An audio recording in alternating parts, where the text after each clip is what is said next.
फिर आगे का चैप्टर मैं स्टार्ट करती हूँ। यहाँ पे हम लोग पढ़ रहे हैं सज़ा पाठ, और इसको मैंने लिया है पलाश पुस्तक से।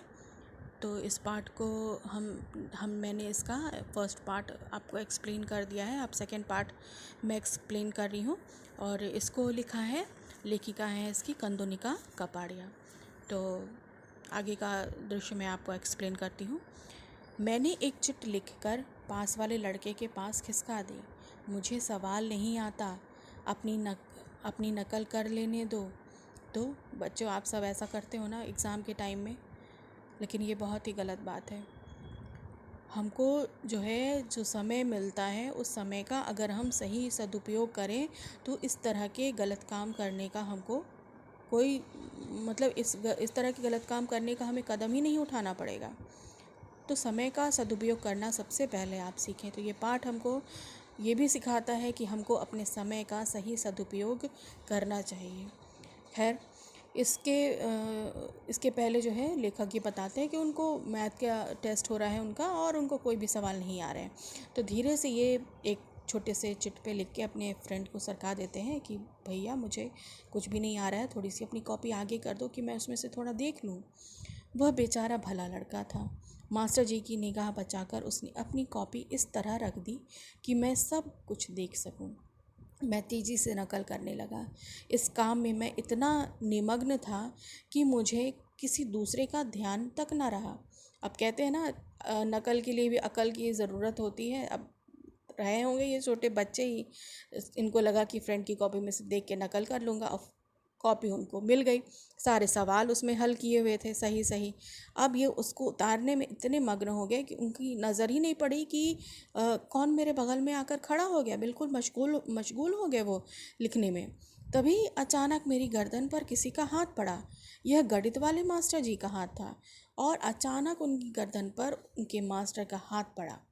मतलब उन्होंने, देखो भैया, टीचर की जो नज़र होती है ना, उसकी नज़र से कोई बच्चा बच नहीं पाता। आपको ये लगता है ना 50-60 बच्चे बैठे हैं और टीचर अकेली अपनी 2 आँखों से किसको नहीं देखेगी। लेकिन टीचरें बड़ी ऐसे ही नहीं आपकी गुरु बन जाती हैं, उनकी नज़र हर लोगों पर, हर एक बच्चों पर रहती है।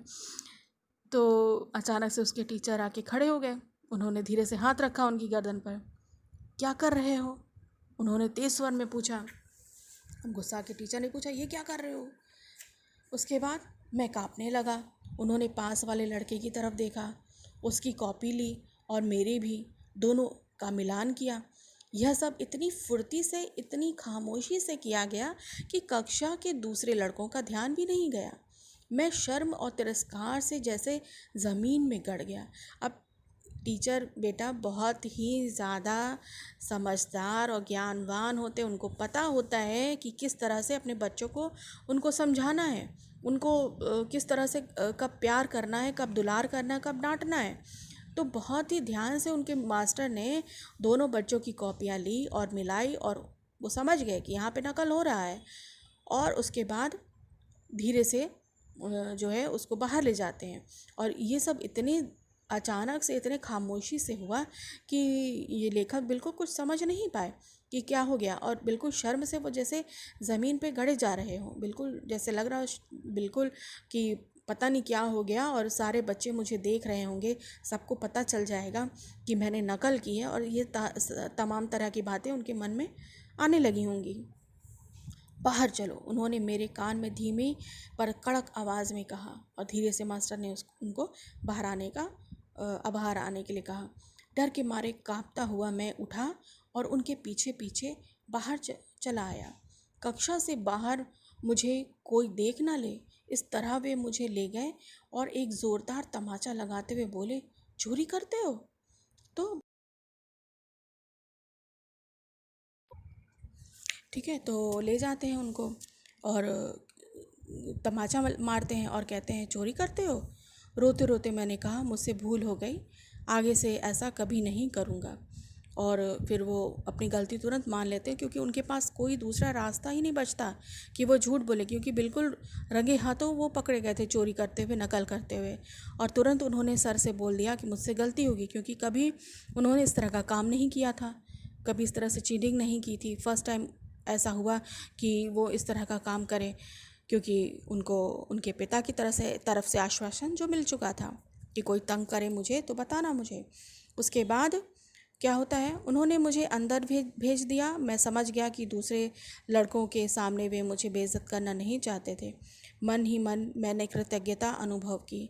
और यहाँ के बाद से कहानी का जो है दूसरा मोड़ शुरू होता है, क्योंकि नकल हो चुकी थी और लेखक को सज़ा भी मिल गई थी, और लेखक को ये भी पता चल गया था कि मेरी जो है बेइज्जती नहीं होने दी टीचर ने, किसी को पता नहीं लगने दिया कि मैंने ऐसा किया है।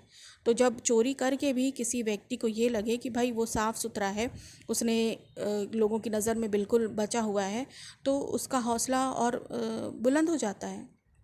फिर वो बताते हैं, और फिर से मैंने शेष सवालों को पढ़ा। सौभाग्य से वे मुझसे हल हो गए, पर मेरा मन दिन भर कुढ़ता रहा, जलता रहा। पता नहीं यह मेरे गुनाह की वजह से था अथवा मुझे दी गई सज़ा के कारण। तो ये लगता है दिन भर ये जो है अपने मन में इस तरह की बातें सोचने लगे कि कैसे जो है मैं मतलब कैसे मैं इस चीज़ को लूँ, ये क्या मेरे लिए सज़ा थी जो हुआ, या फिर मैंने कोई गलती की थी, या कोई मेरा गुनाह है ये। तो दिन भर ये जो है अपने मन में इस तरह से सोचने लगे। लेकिन उस रात पिताजी ने मुझसे पूछा, क्यों, आज गणित का पेपर कैसा हुआ? अब पिताजी हैं पूछ रहे थे मैथ्स का। भाई बच्चे मैथ्स में बहुत कम होते हैं जो बहुत जीनियस होते हैं, या मुख्यतः देखा जाता है मैथ्स से बहुत से बच्चों को डर लगता है, घबराते हैं वो मैथ्स से। तो उस समय न जाने किस बल पर मैंने संस्कारों और प्रभावों से दबकर मैं बोल गया, सवाल तो सभी आते थे मुझे, पर मास्टर जी ने अकारण मुझे कक्षा में परेशान किया, इसलिए मैं उलझन में पड़ गया। अब यहाँ पर इन्होंने जो है अपने टीचर की ओर, क्योंकि इनके पिता से जो आश्वासन मिला था उनको ये लगा कि ये अच्छा समय है टीचर से बदला लेने का। उन्होंने मुझे मारा, भले ये बात कोई जान नहीं पाया, लेकिन वो अंदर ही अंदर इस घुटन में थे कि टीचर ने इनको मारा है। तो वो कह देते हैं कि सवाल तो मेरे जो है मुझे सभी आते थे, लेकिन पता नहीं क्यों टीचर ने मुझे परेशान किया और इससे मैं उलझन में पड़ गया। पिताजी मेरी ओर ताकने लगे, अच्छा किसने परेशान किया, कैसे किया? झूठ के रास्ते पर मैंने घोड़ा दौड़ा दिया था और अब लगाम मेरे हाथ में नहीं थी। मैं बोला, ऑफिस में बुलाकर बिना बात मुझे तमाचा मारा। और फिर वो बोलते हैं कि वो मुझे ऑफिस में बुलाते हैं और बिना बात के मुझे मारते हैं, जो कि ऐसा आप जानते हैं कि ऐसा कुछ भी नहीं हुआ था। अब क्योंकि कहते हैं ना, एक झूठ को छुपाने के लिए 100 झूठ बोलना पड़ता है, इसलिए लेखक ने यहाँ पे कहा है कि उन्होंने झूठ का घोड़ा दौड़ा दिया था। अब घोड़ा उनका झूठ का सटपट सटपट दौड़ रहा था, एक के बाद एक वो झूठ पे झूठ बोले जा रहे थे और झूठी झूठी बातें गढ़ते जा रहे थे। उन्होंने आश्चर्य के साथ पूछा, बिना बात मारा?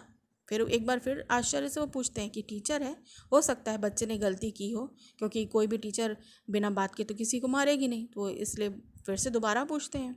मैं नितांत धृष्ट बन गया था, मैंने बिल्कुल दुष्ट का स्वभाव जैसे इनका हो गया था।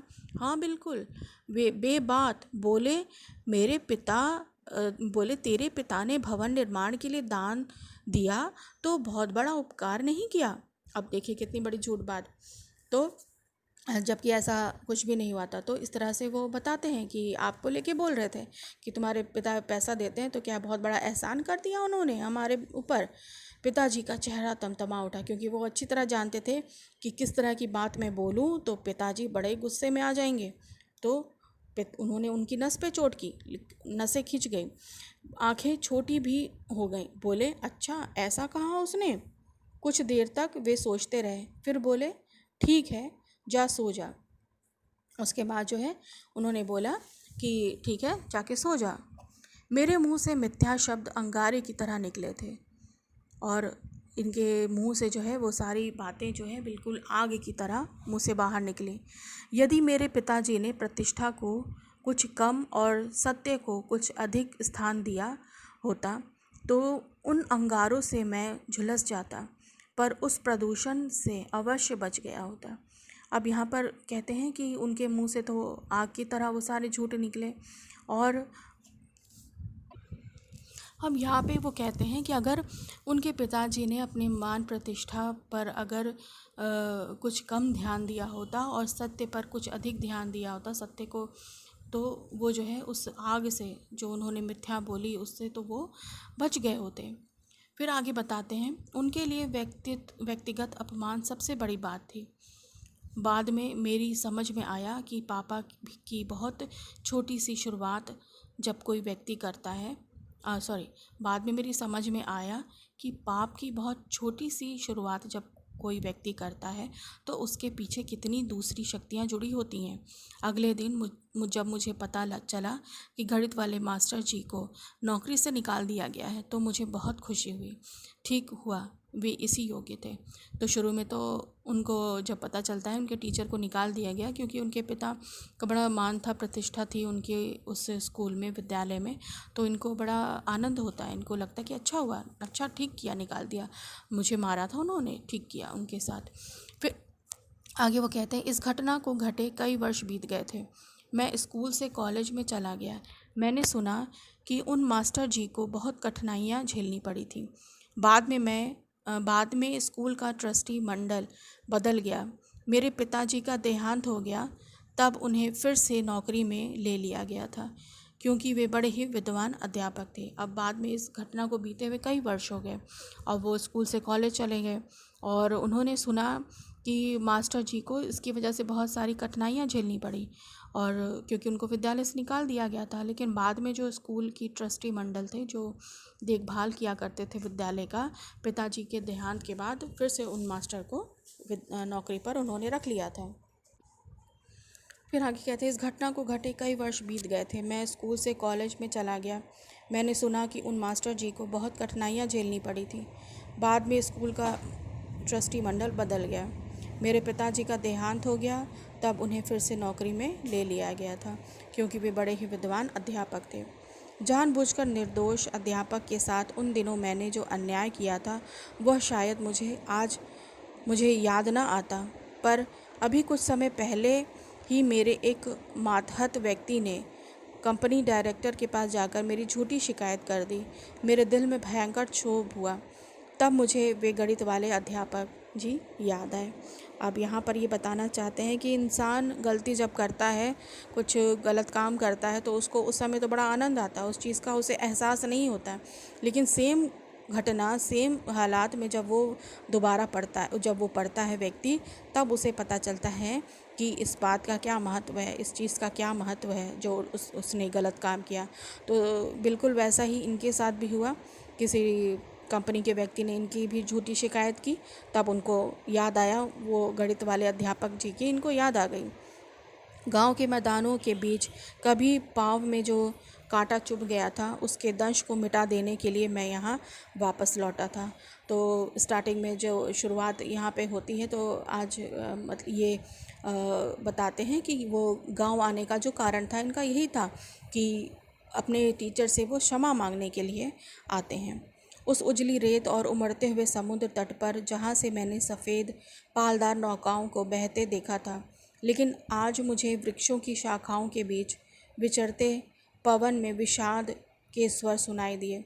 लेकिन जो समुद्र के तट के किनारे जो वो घूमा करते थे और उसके सफ़ेद पालदार नौकाओं को देखा करते थे और उन वृक्षों की शाखाओं को देखा करते थे, तो उसमें जो है पवन में विषाद था, मतलब पवन में जो है एक दर्द था, एक विषाक्त था।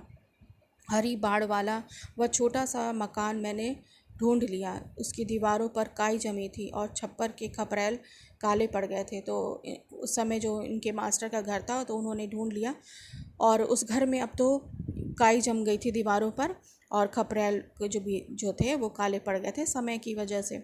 मकान के बंद दरवाजे के सामने मैं कुछ देर खड़ा रहा, अंगारों की तरह दहकते उन शब्दों को याद करता रहा जिन्हें मुझे जला डालना चाहिए था, पर मैं जला नहीं था। तो अध्यापक जी को उस वक्त कैसा लगा होगा, मेरे बारे में उन्होंने कितनी हल्की धारणा बनाई होगी।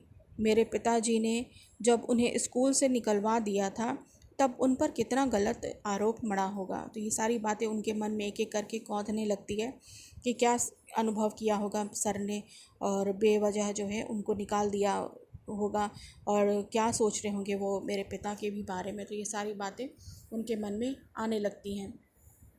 लज्जा से मेरा मन आहत हो गया था और जब मैंने दरवाज़ा खटखटाने को धीरे से हाथ बढ़ाया तो पता चला कि दरवाज़े पर ताला लगा है। और जब वो अंदर जाने का प्रयास करते हैं कि उस घर के अंदर जाएं, टीचर के घर के अंदर जाएं, तो वो देखते हैं कि वहाँ पे तो ताला लगा हुआ है। अध्यापक जी यहीं रहते थे, यह तो मैंने पता लगा लिया था। हो सकता दूसरों से भी पूछा होगा कि क्या मास्टर जी यहीं पर रहते हैं, तो उन्होंने बताया हाँ यहीं पर रहते। तो घर तो खैर वहीं था उनका, बाहर गए होंगे, लोगों ने कहा होगा शायद अभी लौट आएंगे। कुछ देर गीली नरम रेत पर चक्कर लगाने के इरादे से मैं समुद्र की ओर निकल गया। वहीं पर मैंने उन्हें देखा, वे समुद्र से बाहर आ रहे थे। उनके चेहरे पर सूर्य की धूप पड़ रही थी। वृद्ध होने के बावजूद वृद्ध न दिखने वाले झुर्रियों रहित उनके चेहरे पर विचार मग्नता के भाव विद्यमान थे। अब जब वो वापस जाते हैं समुद्र तट पर कि नरम गीली रेत पर थोड़ा एक चक्कर मार लूँ, फिर उसके बाद टीचर से मिल लूँगा, तो उनको वहीं पर उनके अध्यापक से मुलाकात हो जाती है। वो देखते हैं कि बूढ़े तो ये हो गए हैं लेकिन इनके चेहरे पर झुर्रियाँ नहीं हैं, मतलब झुर्री रहित है, बिना सिकुड़न का इनका चेहरा है और विचार मग्न इनका जो चेहरा है विचारों से मग्न है। और आगे बताते हैं, मैं सामने जाकर खड़ा हो गया, धीरे से कहा नमस्कार सर। नमस्कार। वे रुके और मुझे गौर से देखने लगे, पर ऐसा लगा नहीं कि मुझे पहचान गए हों। हो सकता है उनके अनेक विद्यार्थी उनसे वर्षों बाद मिले हों और उन्होंने उन्हें ना पहचाना हो। वे घर की ओर चलने लगे और नमस्कार करने के बाद भी वो रुके नहीं। उनको लगा होगा कि कोई उनका बहुत पुराना स्टूडेंट है, क्योंकि कई बच्चों को उन्होंने पढ़ाया है। फिर नमस्कार का जवाब देकर वो आगे बढ़ गए। वे घर की ओर जाने लगे, मैं भी साथ साथ चला। जैसे भी हो मैं उनसे तुरंत क्षमा मांगना चाहता था, अपने कलंक को धो डालना चाहता था।